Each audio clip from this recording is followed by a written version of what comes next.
السلام عليكم ورحمة الله وبركاته. معانا دلوقتي يا جماعة هنتكلم عن انبي وبيراميدز بيجهزوا شكاوي جديدة لنادي الزمالك. يعني كده الزمالك مش هيبقى عنده 5 انذارات ايقاف قيد، لا لسه هيبقوا 7 ولسه هيبقوا 8 و9 و10. وهكلمكم عن موضوع بيراميدز وانبي ده كل تفاصيله. معانا دلوقتي قصف جبهة من امام عاشور لأسامة حسن نجم نادي الزمالك السابق اللي كان عمال يقول تصريحات كتيرة على امام عاشور، وامام عاشور طلع يرد عليه، وقصف جبهة من امام عاشور. وهنتكلم برضو عن فتوح ورسالة فتوح لكابتن طارق السيد بيقول له في عروض كتير بتجيلي لحد دلوقتي من وكلاء ان اروح بيراميدز والاهلي. هنتكلم عن كل التفاصيل دي يا جماعه، وهنقول لكم عن موقف فتوح النهائي من العروض اللي بتجيله. بس يا ريت تتابعوا معانا الفيديو الاخر. نتكلم يا جماعه دلوقتي عن اول موضوع انبي. يعني احنا ما اكتفيناش من قواضي اللي بتيجي علينا من بوطيب وسامسون وابراهيم انضاي وشيكابالا والناس دي. انبي بتجهز دلوقتي شكوى جديده للزمالك، شكوى جديده ضد الزمالك في الفيفا بسبب صفقه مصطفى شلبي. مصطفى شلبي اللي المستشار بيقول لك انا خطفت مصطفى شلبي من قلب الاهلي.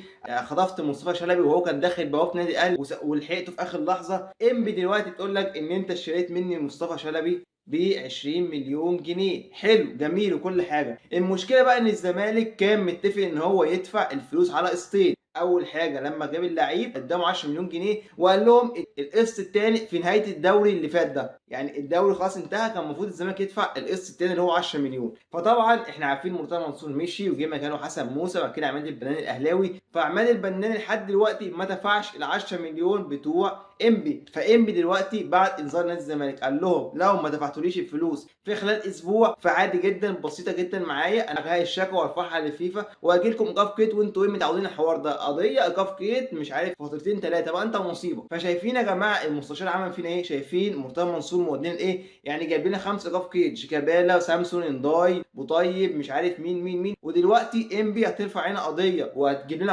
ايقاف قيد وغرامه بسبب مصطفى شلبي اللي مرتضى منصور صوت دبسنا في مصطفى شلبي اللي الاهلي ما كانش عايز يدفع اكتر من 12 او 13 مليون جنيه. احنا بقى دخلنا بقلب جامد بقى. مرتضى منصور دخل قال لك ايه يا باشا انا وحش يا باشا انا اسس نادي الزمالك ادفع 20. الاهلي كان محدد سقف لمصطفى شلبي 12 او 10 مليون. احنا بقى دخلنا زودنا زودنا بال 10 مليون دينا الاول بسنا في الحيط. فيا ريت من كابتن عماد البناني اللي هو كل يوم طالع تصريحات عن نادي الزمالك يقول لك ايه الدنيا بخير انا جاي اصلح النادي مفيش مشاكل الدنيا هاديه. يا ريت يشوف حوار انبي عشان بقى انت عشان مفروض بعد ما تخلص حوار انبي هتلبس في حوار بيراميدز. بيراميدز برضو بتجهز شكوى وبعد انذار نادي الزمالك علشان صفقتين اللي احنا خدناهم من بيراميدز وهو دونجا وعمر جابر. نفس حوار مصطفى شلبي بالظبط. الزمالك جاب اللعيبه على اقساط وبرده لسه ناقص 50% من قيمه انتقالات اللعيبه وبرده الزمالك ما دفعش حاجه. مرتضى منصور ايه لبس نادي الزمالك برده في صفقات بمبالغ كبيره الزمالك مش قدها. انت دلوقتي دخلت رميت فلوس كتير في الانتقالات اللي فاتت فتدبست دلوقتي انت معكش فلوس تدفع للعيبه، معكش فلوس تدفع الغرامات اللي عليك، معكش فلوس تدفع غرامه شيكابالا وترفع الكيد.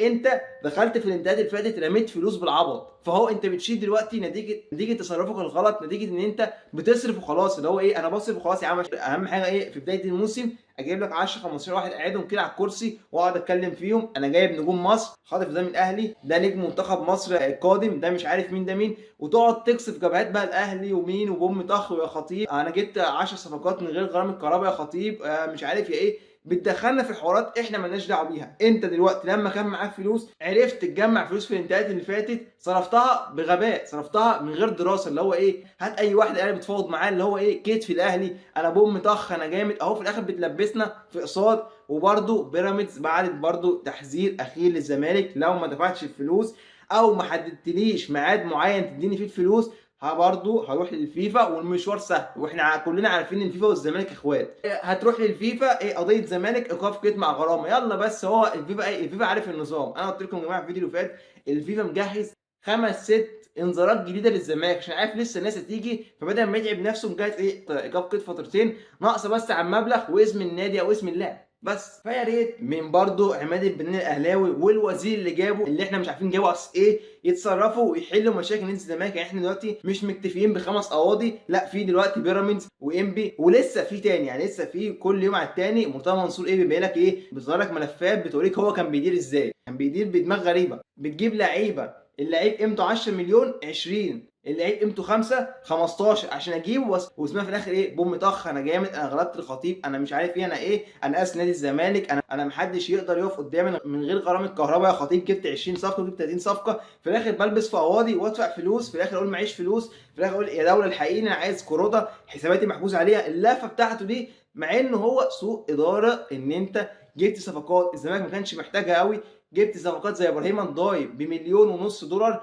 بالفلوس دي ممكن تجيب محترف محترم، او كنت ممكن تخليهم الفلوس دي كنت ممكن تستغلها صح تجيب لك لعيب محترم. لكن انت بقى ايه؟ هات يا عم ابراهيم نداي ليه؟ عشان وكيله احمد يحيى وعلي يحيى وكلاء نادي الزمالك اللي فيها ايه؟ امير، والشركه اللي عاملها امير والوكلاء معرفش. بس ده يا جماعه ملخص الحوارين بيراميدز وانبي. دلوقتي امام عاشور بيكسب كافه اسامه حسن نجم نادي الزمالك السابق، اللي كان اسامه حسن طالع طول النهار بتصريحات كولر مش عايز امام عاشور، كولر متضايق من امام عاشور، مش عارف مين، حسن حمدي متضايق من صفقه امام عاشور، حسام غالي عايز يطلع امام عاشور اعاره، مش عارف الراجل اللي بيلم الكور متضايق من امام عاشور، اللي هو ايه؟ اي حجه او اي حاجه تحاول تقلل من الصفقه، تحاول تبين ان الاهلي لبس الصفقه، اي كلام بيحاولوا ايه؟ يداروا على الفضيحه اللي حصلت من المستشار اللي هو طلع اللعيب، وكان في ناس بتقول ان هو كوبري وهو كان مطنش عشان ايه؟ عايز 3 مليون وخلاص دولار. فدلوقتي امام عاشور طالع بقى ايه؟ طالع مع كهربا يصور لك هو راكبين العجل وعمال يضحكوا ويهزروا، الصور برضه ظهر دلوقتي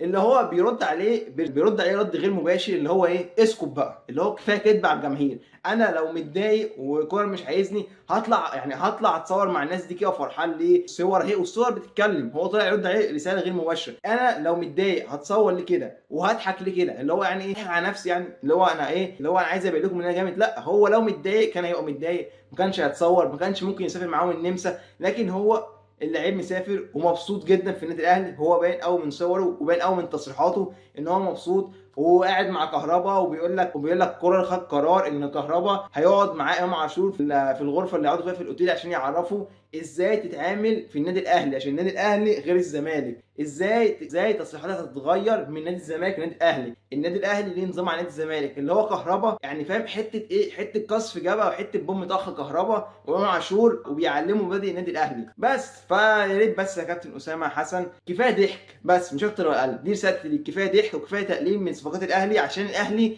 واقعيا بيعلم علينا. بس اخر حاجه يا جماعه، اخر حاجه وصاد كبيره نادي الزمالك لو حصلت، ان فتوح بعت رساله لطارق السيد نجم نادي الزمالك، قال له كل يوم بيجي لي وكلاء يا ابني تعالى روح الاهلي احسن لك، الزمالك رايح في داهيه، الزمالك ملهوش ملامح ان هو يبقى كويس قريب، لا ده هياخد فتره طويله.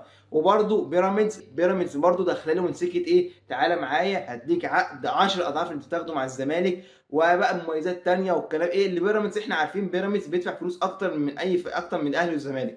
فدلوقتي بيقول له انا بيجي لي وكلاء كتير، اروح الاهلي وتروح البيراميدز، وارقام يعني فلوس اكيد اعلى من نادي الزمالك ومميزات اعلى من نادي الزمالك، وانا عايز اجدد مع الزمالك. بس عماد البناني اهلاوي ما عادش معايا ولا حتى اي كلام، اللي هو انت يا جماعه عايز نادي الزمالك، فتوح عايز نادي الزمالك، بس ما حدش قاعد معاه دفع له مستحقاته الاخيره، ولا حد قاعد معاه اتفق معاه اي حاجه وسايبينه كده. هو يعني هو حاسس ان هو ايه؟ يا جماعه انتوا ايه؟ انتوا مش عايزيني؟ يعني مثلا انا لعيب مثلا ماليش لازمه، مش مطنشيني مثلا؟